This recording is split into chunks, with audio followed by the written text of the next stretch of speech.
Bonjour, je suis Alexandre Pluvinage du podcast Le Fraudeur, le hacker et vous. Bienvenue dans la Minute Antifraude. Je vous parlais hier de cette personne qui a vu ses comptes bancaires et ceux de ses enfants se faire vider parce qu'elle avait mal sécurisé sa boîte email. On va parler un petit peu aujourd'hui de qu'est-ce qu'on trouve dans une boîte mail. Pourquoi est-ce qu'un fraudeur est intéressé aujourd'hui, et pourquoi ils le font de plus en plus souvent, par votre boîte email? Qu'est-ce qu'ils y trouvent? Qu'est-ce qu'ils peuvent faire? Qu'est-ce qu'ils peuvent y trouver qu'ils vont pouvoir retourner contre vous? D'ailleurs, petite parenthèse, pas uniquement contre vous. Parce que si je vais sur votre boîte email et que j'envoie un mail à tous vos contacts, les personnes qui vont recevoir ce message vont croire que ça vient de vous. Donc, il aura beaucoup plus de poids à leurs yeux.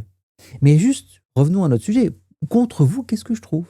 Déjà, la première chose que je peux faire à partir de votre boîte email principale, c'est demander de réinitialiser les mots de passe de tous vos comptes en ligne, votre Facebook, votre Instagram, etc. Si eux aussi sont mal protégés, le mot de passe, lui, il va arriver dans votre boîte email. Donc, ils vont pouvoir prendre la main sur vos comptes en ligne. Mais de toute façon, il y a déjà plein d'informations disponibles. Chez quel opérateur téléphonique vous êtes client? Comme ça, je peux vous envoyer une fausse facture ou un message comme quoi il y a eu un problème avec votre numéro de téléphone. Je sais quel opérateur vous utilisez. Évidemment, je sais aussi dans quelle banque vous êtes. Il suffit simplement d'aller dans la barre de recherche et puis de taper les noms des grandes banques jusqu'à ce qu'il y ait des emails qui apparaissent de cette banque-là. On va pouvoir vous parler de taxes, on va pouvoir vous parler d'un paquet qui va arriver. C'est exactement le cas d'hier, où malheureusement il y a eu un problème de livraison avec ce paquet, mais vous l'attendez réellement ce paquet. Alors oui, quand le message arrive, il vous parle.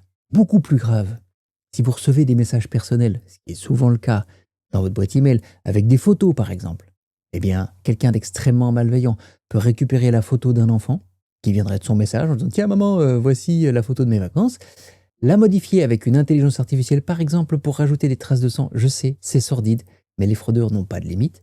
Et puis, avec une autre intelligence artificielle, ils vont animer cette photo. Et ils vont faire une petite vidéo qu'ils vont vous envoyer, avec ou sans son d'ailleurs. Mais le message, lui, il sera très inquiétant. Il faudra payer pour des frais d'hospitalisation, etc., etc. Les fraudeurs semblent aller de plus en plus souvent dans nos boîtes mail pour y trouver les informations qu'ils vont utiliser contre nous. Si vous avez un mot de passe sur votre boîte email qui est le même que partout, vous le changez tout de suite et vous le faites créer par exemple, une application qui sert à faire des mots de passe, comme celle qui est dans votre smartphone par exemple, ou une autre, c'est pas grave. Et vous activez le second facteur d'identification pour éviter que quelqu'un qui trouverait votre mot de passe puisse entrer à votre insu. C'était la Minute Antifraude, prenez soin de vous et soyez prudents en ligne.